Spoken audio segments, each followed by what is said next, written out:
मालेगांव शहर से बाखूबी वाकिफ़ हो कि मालेगांव आवामी पार्टी तकरीबन 8 से 10 साल हो गया हम गैर कानूनी ज़मीन के ख़िलाफ़ आवाज़ उठा रहे हैं। वो चाहे नाले की ज़मीन हो, वो चाहे किसी भी किस्म की रिज़र्व ज़मीन हो, स्कूल की ज़मीन हो, खेल कूद के मैदान की ज़मीन हो, हॉस्पिटल की ज़मीन हो, नदी नाले की ज़मीन हो। हमने हमेशा आवाम को आगाह किया है कि इस तरीके का आपके साथ धोखाधड़ी की जा रही है, इससे आप होशियार रहिए।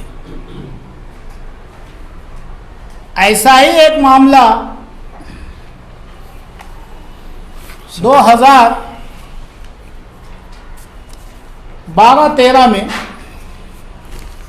Survey number 114A Sangameshwar ward 114A जो ज़मीन 11 क्या बोलेंगे उसको 11 एकड़ की ज़मीन जो सेती की ज़मीन, सेती के लिए रिजर्व ज़मीन, तहसीलदार साहब ने कहा ये शुरू से आखिर तक ये ज़मीन सेती के लिए है, सेती की रहेंगी। मैं आप मीडिया के लोगों को इस सब काफिया देने वाला हूँ। उन्होंने अपने अहवाल में लिखा माननीय प्रांत साहब को कि इस ज़मीन का गैर इस्तेमाल किया जा रहा है, इससे फौरी सरकारी जब्त में ले लिया जाए। माननीय प्रांत साहब ने उनके पास आदेश जाने के बाद उन्होंने जो मीटिंग बुलाई और जो काम किया उसे बिन सेती के लिए अगर जो बेचने की सामने वालों ने डिमांड किया तो उन्होंने कहा कि वक्त के बाजार भाव के साथ 50% नजराना आपको भरना है, फिर उस ज़मीन को बेचना है। 50% नजराना जो वक्त में उसका भाव होगा उस भाव से। उस 11 एकड़ ज़मीन पे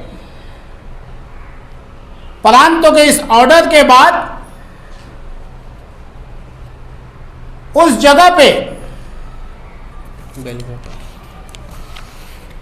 आप लोगों को मालूम होना चाहिए कि जो भी सेती होती है, एक सेती के अंदर एक बैलगोटी होती है, एक बैलगोटी। वहाँ पे सर जी कई सैकड़ों लोगों को बैलगोटी के नाम से खरीदी दे दी गई।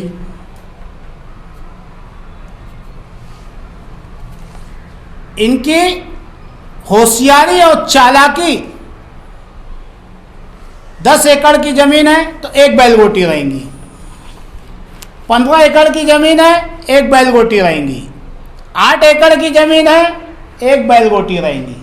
यहाँ पे बैलगोटी के ये आपको खरीदी खत भी आपको दिखाता हूँ मैं, ये देखिए खरीदी बैलगोटी के नाम पे कई 100 खरीदी दे डाले। सारे उतारे पे नाम है, सब कुछ है, plus 114A part number 2 114B गट नंबर 300 में 55 गुंठा जमीन खेल कूद के मैदान के लिए रिजर्व है, बताइए गुंटा जमीन बताइए। खेल कूद के मैदान के लिए रिजर्व है, उसे भी इन लोगों ने टुकड़ा करके बेच दिया।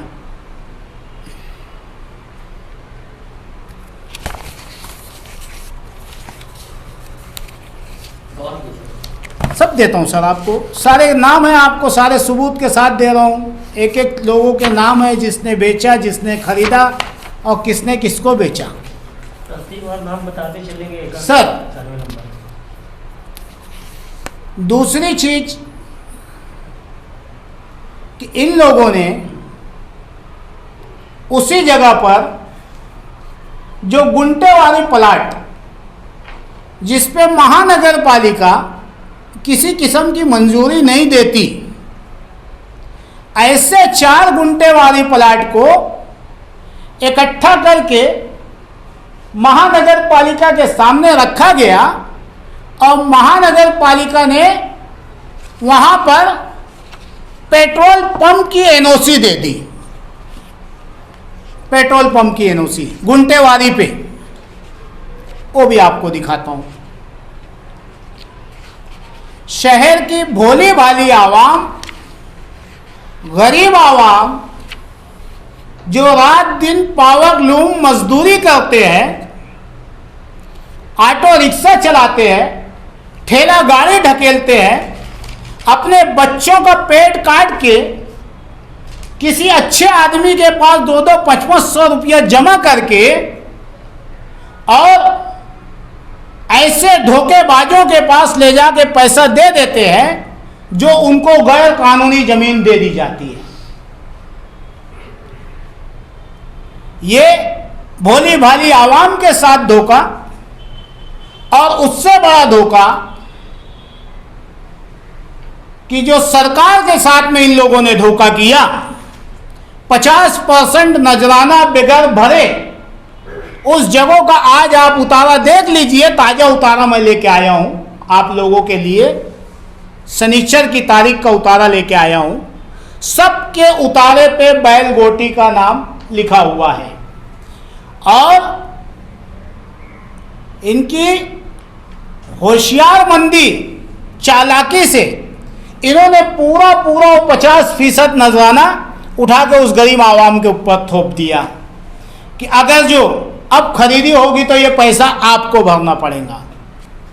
वहां पे टुकड़ा गिराया गया, बोर्ड लगा, आवाम से बोला गया पॉम्पलेट बटा, पाइपलाइन होगी, गटर होगी, रोड होगी, लाइट होगा, ये सारी सुविधाएं आपको दी जाएंगी। ये बात 2012-13 की है। आज 2022-23, आज तक वहां पे ये तमाम सुविधाएं नहीं हैं। हम आप मीडिया के माध्यम से एक एक चीज प्रूफ के साथ में बता रहे हैं। हम किसी के ऊपर हम इल्ज़ाम नहीं लगा रहे हैं, हर चीज आपके सामने है। जो सरकार को धोखा दिया गया, जो आवाम को धोखा दिया गया, हम चाहते हैं कि आवाम ऐसे सफेद पोश डाकू ये अकेले नहीं है, इनकी तरह कई खतरनाक सफेद पोश डाकू घूम रहे शहर में, जो रोजाना मगरमच्छ को भी खा जाते हैं। इनसे आवाम सावधान रहे,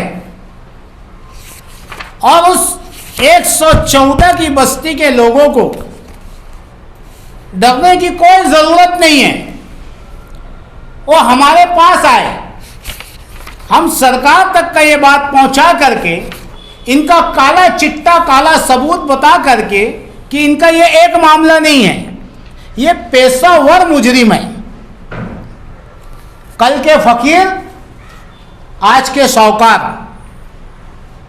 ये पेशावर मुजरिम है।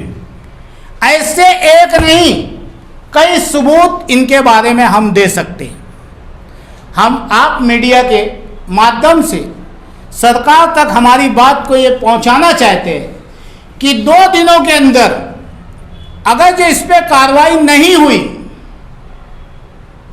तो जो सैकड़ों जगह बैल गोटी के लिए बेची गई है, हम उस जगह पे बैलों को ले जाकर के खिदमत करेंगे। इस तरीके का हम आंदोलन चलाएंगे। इसकी जो भी जिम्मेदारी होगी शासन और प्रशासन की होगी। और अगली प्रेस कॉन्फ्रेंस, भांडाफोड़ प्रेस कॉन्फ्रेंस, इसके बाद की जो सरकारी आदमी, सरकारी ऑफिसर 25 करोड़ रुपया पेपर पे गायब किए हैं, 25 करोड़ रुपया, वो आप लोगों के सामने इंशाल्लाह हम रखेंगे।